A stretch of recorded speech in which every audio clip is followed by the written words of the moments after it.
Samsung के flip and fold नए आ चुके हैं मेरे पास दोनों इस वक्त, फोल्ड 6 एंड फ्लिप 6 पेरिस में लॉन्च हुए थे। दोनों को ही मैंने काफी समय तक यूज किया है। फोल्ड 6 का रिव्यू ऑलरेडी आउट है, बट अभी फ्लिप 6 का रिव्यू करेंगे। आपको सबसे पहले बता दूं कि फ्लिप 6 का डिजाइन जो है वो पहले से ज्यादा कुछ नहीं बदला है, बट थोड़ा बॉक्सी हो गया है। मतलब पहले इतना ज्यादा बॉक्सी नहीं था।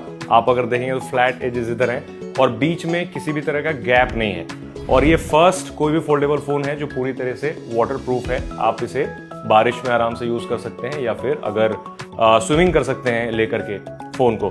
फ्लिप होने में कोई प्रॉब्लम नहीं है, but crease is still there. Crease पहले भी थी, अभी भी है।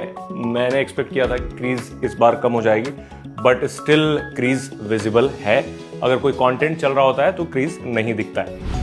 एक और अच्छी चीज इस बार है कि AI फीचर्स काफी हैं। फॉर एग्जांपल इसे आप इंटरप्रेटर के तौर पे यूज कर सकते हैं। अगर कोई दूसरी लैंग्वेज में बात कर रहा है आपके सामने तो आप इसे यूज कर सकते हैं। और अच्छी बात यह है कि ये सारी चीजें ऑन डिवाइस हैं। इट मीन्स कि इंटरनेट की जरूरत नहीं पड़ेगी। बिना इंटरनेट के इंटरप्रेटर मोड काम करता है। जो AI फीचर्स हैं, गैलेक्सी AI फॉर एग्जांपल, कोई आपको किसी और लैंग्वेज में कॉल कर रहा है तो आप उसे हिंदी में ही समझ सकते हैं अगर आप हिंदी जानते हैं तो, या फिर लैंग्वेज पैक एक बार आपने इंस्टॉल कर लिया है तो उसके बाद इंटरनेट कनेक्टिविटी की कोई जरूरत नहीं है। दूसरे AI फीचर्स के बारे में बात करें तो आप इस पे स्केच कर सकते हैं। मतलब अगर आपको आर्ट नहीं आता या फिर कुछ स्केच करना नहीं आता, आप बिल्कुल बेसिक जानते हैं मेरी तरह, तो आप उसमें इलस्ट्रेशन करके काफी अच्छी क्वालिटी के इलस्ट्रेशन बना सकते हैं। या फिर बहुत सारे ऑप्शंस होते हैं। ये मैंने आपको फोल्ड में भी बताया था, फोल्ड में करके दिखाया था कि कैसे होता है। फोल्ड में ज्यादा प्रैक्टिकल ये फीचर्स होते हैं क्योंकि फोल्ड की स्क्रीन साइज बड़ी है, इसकी स्क्रीन साइज फिर भी छोटी है।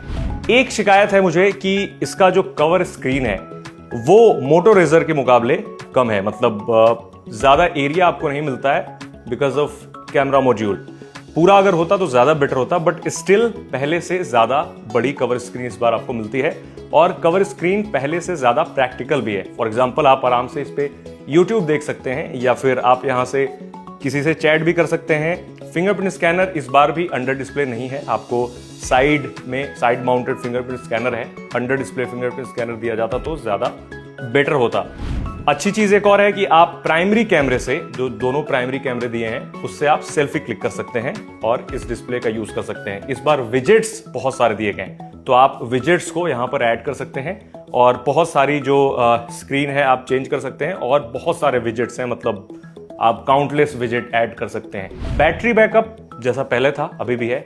बैटरी का पावर चेंज नहीं है, सेम है। बैटरी फास्ट चार्ज होती है बट उतना ज्यादा फास्ट चार्ज नहीं होती, तो और भी ज्यादा फास्ट चार्ज होने की जरूरत थी। ओवरऑल परफॉर्मेंस की बात करें तो इसमें जो प्रोसेसर है वही प्रोसेसर है जो आपको फोल्ड में मिलता है, फोल्ड 6 में मिलता है या फिर आपको S24 अल्ट्रा में मिलता है। लेटेस्ट प्रोसेसर है, 3nm आर्किटेक्चर पे बना हुआ है। तो ओवरऑल परफॉर्मेंस में कोई प्रॉब्लम नहीं है। AI फीचर्स काफी प्रैक्टिकल हैं, ज्यादातर AI फीचर्स प्रैक्टिकल हैं। एक और AI फीचर्स के बारे में बात करूं तो फॉर एग्जांपल आप कहीं ब्राउजिंग कर रहे हैं और आपको उसकी समरी चाहिए तो आपको सिर्फ 1 टैप करना है, आपको वहां से उसकी समरी मिल जाएगी। प्लस अगर आपको ट्रांसलेशन चाहिए उसका तो ट्रांसलेशन भी मिल जाएगा। वही फीचर नोट में भी मिलता है। जैसे आप नोट में आपने कुछ भी पॉइंटर्स ऐड कर लिए हैं, उसके बाद अगर आप चाहते हैं कि वो समरी बन जाए या फिर कोई और लैंग्वेज में ट्रांसलेट हो जाए तो वो भी आप कर सकते हैं। फ्लेक्स मोड का एक सबसे अच्छा एग्जांपल आपको बताता हूं कि आप कहीं जा रहे हैं, आपको कोई लैंग्वेज पता नहीं है। जैसे फ्रांस में मैं था तो काफी दिन तक मैंने ये फीचर यूज किया ट्रांसलेशन के लिए, क्योंकि वहां के लोग ज्यादा फ्रेंच बोलते हैं। मुझे लगता था कि इंग्लिश बोलते होंगे, बट इंग्लिश वहां कम बोलते हैं, फ्रेंच ज्यादा बोलते हैं। तो यहां पर जो इंटरप्रेटर मोड ऑन हो जाता है तो उससे देख सकते हैं मैं जो बोल रहा हूं वो रियल टाइम वो सुन भी सकते हैं, देख भी सकते हैं। तो अगर सुनना नहीं चाहते तो देख करके वो समझ सकते हैं और उधर से जो कुछ बोलेंगे तो मुझे समझ में आ जाएगा। तो इंटरप्रेटर मोड काफी प्रैक्टिकल है। कैमरा फीचर्स के बारे में बात कर लेते हैं। तो कैमरा सेगमेंट का बेस नहीं है। मतलब ऐसा कहा जा सकता है कि इस प्राइस रेंज पे, क्योंकि ये फोन 1,09,000 रुपए का है, तो आप अगर इस फोन को सिर्फ कैमरे के लिए लेते हैं तो आप निश्चित तौर पे डिसअपॉइंट होंगे, क्योंकि ये कैमरा सेंट्रिक फोन नहीं है। बट स्टिल कैमरा परफॉर्म बहुत अच्छा करता है। मतलब अगर आप आउटडोर में फोटोग्राफी करते हैं या फिर इंडोर में क्लिक करते हैं, कम लाइट है तो ट्रिकी लाइट सिचुएशन को बहुत अच्छे तरीके से हैंडल करता है। स्विच कर सकते हैं आप यहाँ पे डिफॉल्ट 12 मेगापिक्सल से क्लिक करता है, बट 50 मेगापिक्सल यहाँ पे स्विच कर सकते हैं। स्विच करने के बाद